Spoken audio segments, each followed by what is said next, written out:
सबसे अच्छा युद्ध वो जो कभी लड़ा ही न जाए, अर्थात समझौता, संधि। हर आवश्यक परिस्थिति में शुभ होता है अपने से शक्तिशाली से समझौता करने वाला विद्वान, अपने बराबरी वालों से समझौता करने वाला गुणवान, और अपने से दुर्बल से हाथ मिलाने वाला दयावान। एक युद्ध आपको कई सारे शत्रु दे सकता है, किंतु एक समझौता आपको एक मित्र दे सकता है। इसलिए मुट्ठी तभी थामिए जब युद्ध को टालना असंभव हो जाए, अन्यथा हाथ बढ़ाकर मिलाइए, क्योंकि मिलने में सुख है, जलने में नहीं। गिरने में कोई आपत्ति नहीं, बस गिरो तो उस बूंद की भांति जो इस संसार को नया जीवन देती, और उस उठने में भी कोई अच्छाई नहीं जिसमें किसी और के कांधों पर पाप रखकर उठा जाए। अपने अस्तित्व को खोने में कोई बुराई नहीं, और उस बीज की भांति जो एक नए वृक्ष को अस्तित्व में लाता है, परंतु उस अस्तित्व को बनाने का भी क्या लाभ जो किसी और के स्वप्न को बिखेर कर बने। क्रोध में कोई बुराई नहीं, यदि वो किसी दुष्ट को मार्ग पे ले आए, परंतु उस मौन, उस दया का क्या लाभ जो आपको दुर्बल बना।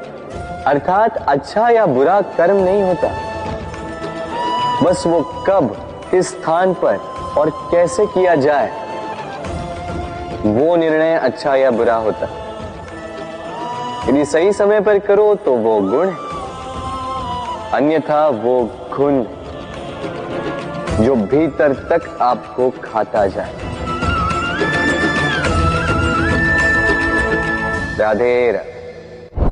मनुष्य सदा सोचता है फल के विषय कि मैं जो करने जा रहा हूं उसका फल क्या होगा, उसका परिणाम क्या होगा। पर इसकी चिंता क्यों? क्योंकि कर्म यदि शुभ हो तो परिणाम बुरे हो ही नहीं सकते। शुभ की इच्छा से कार्य करने वालों को फल की चिंता कैसे? जो फूल बेचते हैं उन्हें कभी कभार कांटे अवश्य चुभ जाते हैं, किंतु सुगंध उनके हाथों में रह ही जाती है। हीरे की खोज में कोयले की खान में उतरे व्यक्ति पर कालिख भले ही लग जाए, किंतु हाथों में हीरा अवश्य लगता है। इसलिए शुभ भावना से कर्म कीजिए, परिणाम भी शुभ ही होंगे। अपने मन के पास आने के लिए सबसे दूर जाना ही होता है। दूर सबकी दृष्टि से, दूर हर उस बंधन से जो हमारे मुक्त होने में बाधा है। अपनी आत्मा से मिलना है, इस संसार के नियमों से दूर जाना ही होता। दूर हर पूर्वग्रह से, दूर हर निंदा, हर प्रशंसा, हर आलोचना, हर योजना से दूर। अब इसके लिए कोई ऐसा स्थान तो होना चाहिए रास के लिए जहां हम सारे संबंधों से मुक्त होकर अपनी आत्मा पर आनंद के घुंघरू बांधकर मुक्त हो सके,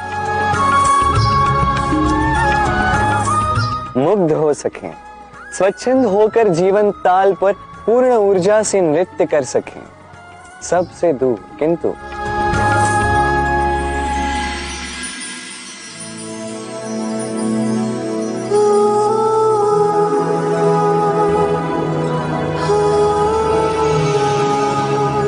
किंतु एक साथ, एक दूसरे के साथ। एक और महत्वपूर्ण बात, क्योंकि हमारा मन सबसे अधिक गोपनीय, इसीलिए रास का ये स्थान भी गोपनीय। और इस रास स्थल में आने वाली हर एक कन्या मेरे लिए मेरे सखी से भी अधिक प्रिय, महत्वपूर्ण, अर्थात मेरी गोपनीय सखी होगी, मेरी गोपी होगी।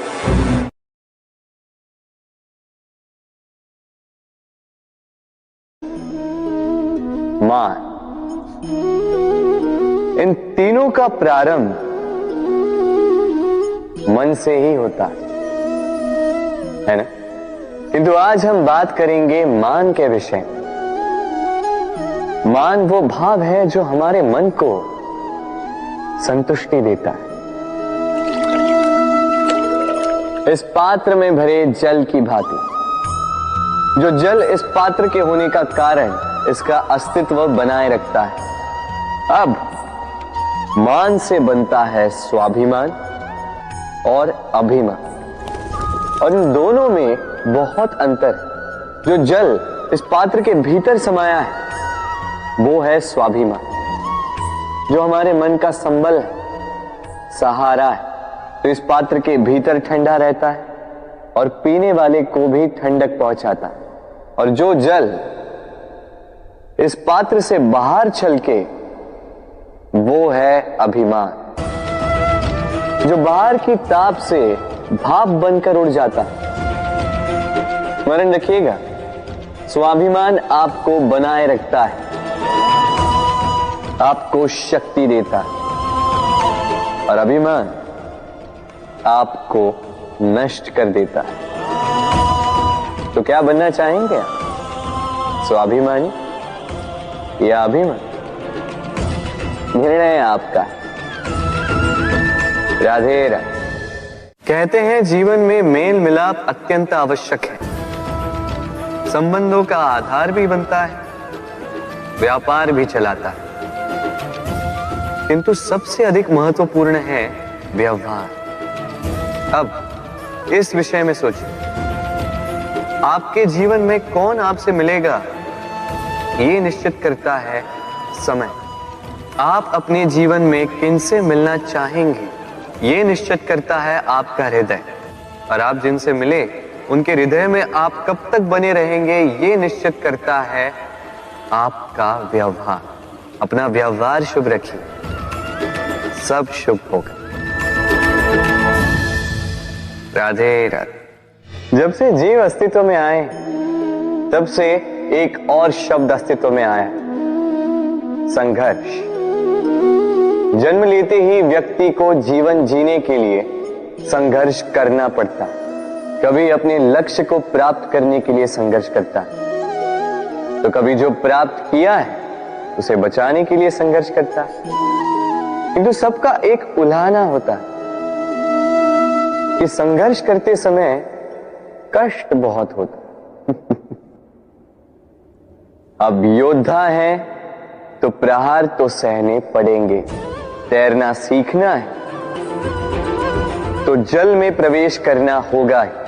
उन्हीं के पाव में छाले पड़ते हैं जो नित चलते हैं, और जो चलते हैं वो अपने लक्ष्य तक अवश्य पहुंचते हैं। इसलिए स्मरण रखिएगा, जीवन तभी तक है जब तक कर्म करोगे। तो संघर्ष करते रहिए, कष्ट को भूल जाइए और मेरे साथ प्रेम से कहिए राधे राधे। हम मनुष्य कितने ढीठ होते हैं। एक बार लक्ष्य पे दृष्टि साध ली तो उसे पाने के लिए जी जान लगा देते हैं, किंतु उस लक्ष्य को पाने की आतुरता में उस मार्ग का आनंद लेना ही भूल जाते हैं। स्वास्थ्य को दांव पर लगाते हैं धन कमाने के लिए, और फिर वही धन गवा देते हैं स्वास्थ्य को पुनः सुधारने के लिए। बताइए। देखिए, चाह बुरी बात नहीं है, किंतु चाह को पूर्ण करने की चाह में उस मार्ग का आनंद लेना भूल जाना, ये तो मूर्खता। कभी कभी पूर्ण पाने की चाह में व्यक्ति सब कुछ गवा देता है, भूल जाता है कि आधा चंद्रमा अधिक सुंदर होता है।